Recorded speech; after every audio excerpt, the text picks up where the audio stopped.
Waste India के ऊपर dependent हो रहा है चाइना को काउंटर करने के लिए, आपको नहीं लगता कि इंडिया के लिए ये एक नेगेटिव पॉइंट है? क्योंकि सारा वेस्ट तो इंडिया को इस्तेमाल करना चाह रहा है, तो देखें जी, इस्तेमाल होने में और एक अपॉर्चुनिटी को अवेल करने में बुनियादी तौर पे फ़र्क होता है।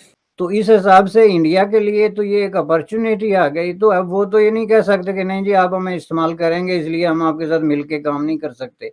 और ऐसी अपॉर्चुनिटीज़ जो है वो सेंचुरीज़ के बाद, लिटरली सेंचुरीज़ के बाद क्रिएट होती हैं। प्रेसिडेंट जी ने क्या कहा? उसने कहा है कि तुम लोग इस वक्त, मैं उनके अल्फाज इस्तेमाल कर रहा हूं, तुम हमें कंटेनमेंट की पॉलिसी, एनसर्कलमेंट की पॉलिसी और सप्रेशन ऑफ चाइना की पॉलिसी पे तुले हुए हो।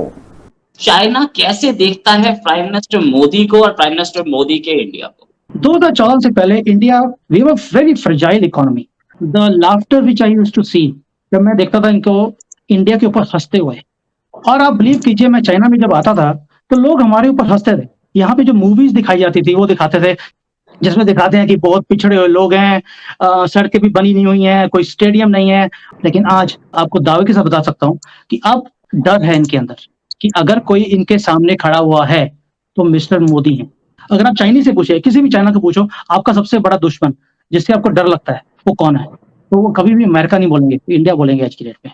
हेलो दोस्तों, आइए देखते हैं पाकिस्तानी मीडिया की लेटेस्ट वीडियो। आज की वीडियो में बसानी साहब ने बड़ा ही इंटरेस्टिंग एनालिसिस किया है, क्योंकि आप जानते हैं कि अमेरिका और चाइना के टकराव के बीच जिस तरह से अमेरिका और पूरी दुनिया इंडिया पे मेहरबान हो रहा है, जिसकी वजह से भी इंडिया में टेक्नोलॉजी और बिजनेस आ रहे हैं और इंडिया का तेजी से ग्रोथ हो रहा है। तो ऐसे में कई पाकिस्तानी ये कह रहे हैं कि इंडिया अमेरिका का कठपुतली न बन जाए जैसे कि पाकिस्तान बन गया। लेकिन आयरनी ये भी है कि यही पाकिस्तानी खुद भी अमेरिका की गोद में बैठना चाहते हैं। ये अलग बात है कि अमेरिका ने अभी पाकिस्तान को लात मार के अकेला छोड़ दिया है, और यही बात पाकिस्तानियों को साल रहा है, क्योंकि इसी अमेरिका के बदौलत और उसके पैसे की बदौलत पाकिस्तान ने भारत को गाहे बगाहे परेशान करता रहा, और भारत पाकिस्तान को सबक सिखाने में हमेशा अमेरिका बाधा बनता रहा, क्योंकि पाकिस्तान उसके प्रोटेक्शन में था। लेकिन यही मामला अब बिल्कुल उलट हो गया है। लेकिन क्या भारत भी पाकिस्तान की तरह अमेरिका का पिछला गुरु बनेगा,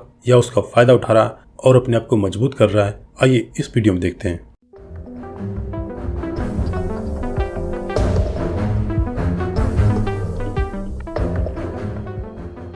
भाई साहब, एक बात चली है और कि इंडिया को परमानेंट मेंबर बनाया जाए सिक्योरिटी काउंसिल का, और अभी फ्रांस ने दोबारा इसको रीट्रेट किया है कि जो सिक्योरिटी काउंसिल है इसको इन्हेंस किया जाए। भाई साहब, इसमें एक इंपॉर्टेंट क्वेश्चन इमर्ज होता है कि जितना ज़्यादा वेस्ट इंडिया के ऊपर डिपेंडेंट हो रहा है चाइना को काउंटर करने के लिए, India is getting obviously politicised with all this, तो ये तो आपको नहीं लगता कि इंडिया के लिए ये एक नेगेटिव पॉइंट है? क्योंकि सारा वेस्ट तो इंडिया को इस्तेमाल करना चाह रहा है। जी, इस्तेमाल होने में और एक अपॉर्चुनिटी को अवेल करने में बुनियादी तौर पे फ़र्क होता है। जो आप इनके तज्ज़िये देखें गहराई के साथ, तो उसमें तो उन्होंने कोई चीज़ लगी लिपटी नहीं रखी है कि हमारा फ्यूचर जो है इंडो पैसिफिक से जुड़ रहा है। उसमें आप उनकी देख लें जो इन्वेस्टमेंट्स हो रही हैं साउथ ईस्ट एशियन रीजन में, उनकी जो जॉब्स क्रिएशंस हैं, जो टेक्नोलॉजी का वो है, जो मिलिट्री डिप्लॉयमेंट्स हो रही हैं, यानी आप उसको समझ लें कि एपिक सेंटर बन रहा है हर एतबार से, इकोनॉमिक डेवलपमेंट कह लें या पॉलिटिकल कॉन्फ्लिक्ट्स कह लें। तो उसमें ज़ाहिर है उनको अलायंस की ज़रूरत है, जिसके नतीजे में इंडिया जाके उसमें फिट होता है। तो इस हिसाब से इंडिया के लिए तो ये एक अपॉर्चुनिटी आ गई, तो अब वो तो ये नहीं कह सकते कि नहीं जी आप हमें इस्तेमाल करेंगे इसलिए हम आपके साथ मिल के काम नहीं कर सकते।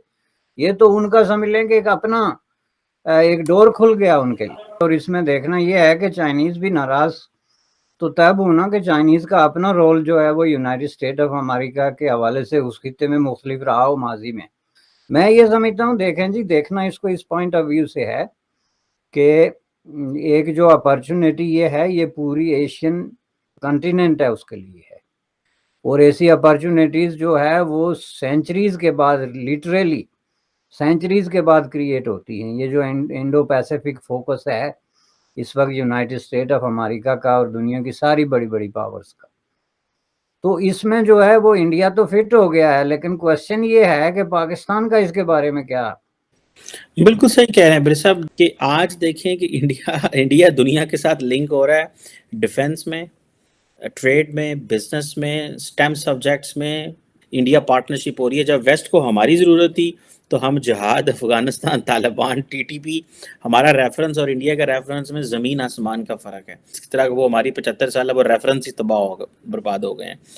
और आज की डेट में इंडिया के लिए सबसे बड़ी अपॉर्चुनिटी क्या है, जिसमें अमेरिका ने बैन लगाया हुआ है कि कोई भी ट्रांसफर, जो ये सेमीकंडक्टर इंडस्ट्री की जो ट्रांसफर्स हैं, वो चाइना को नहीं होनी चाहिए।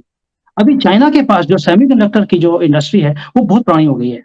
And the good thing about China is भी इनका जो पॉलिसी है वो चलता है 3 वर्ड्स के ऊपर, उसको बोलते हैं शू हारी।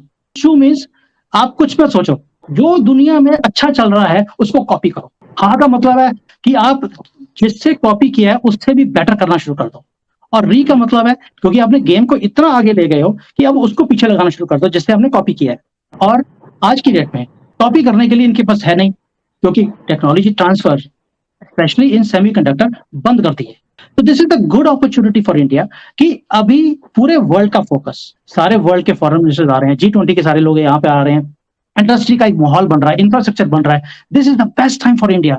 चाइना कैसे देखता है प्राइम मिनिस्टर मोदी को और प्राइम मिनिस्टर मोदी के इंडिया को?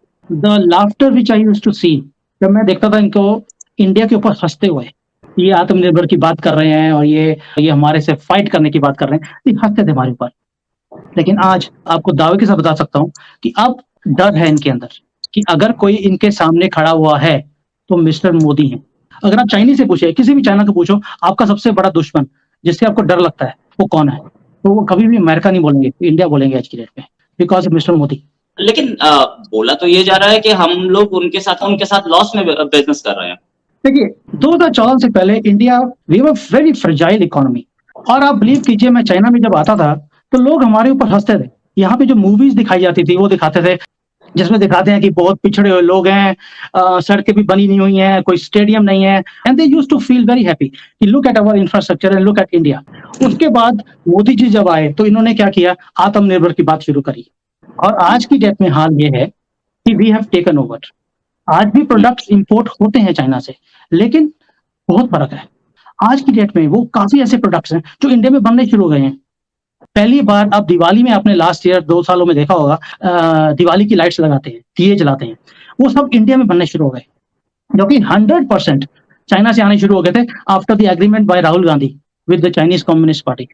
बट अब आहिस्ता आहिस्ता वो बंद हो रहा है। जो डेफिसिट बढ़ रहा है उसका रीजन है कि अब the raw materials are coming at a high speed, 5 times more than before, लेकिन उसका हमारा एक्सपोर्ट्स भी बढ़ रहा है। हमारा एक्सपोर्ट्स पहले था $100 बिलियन का, अब हम 400, 400, 500, अब $1 ट्रिलियन की बात कर रहे हैं।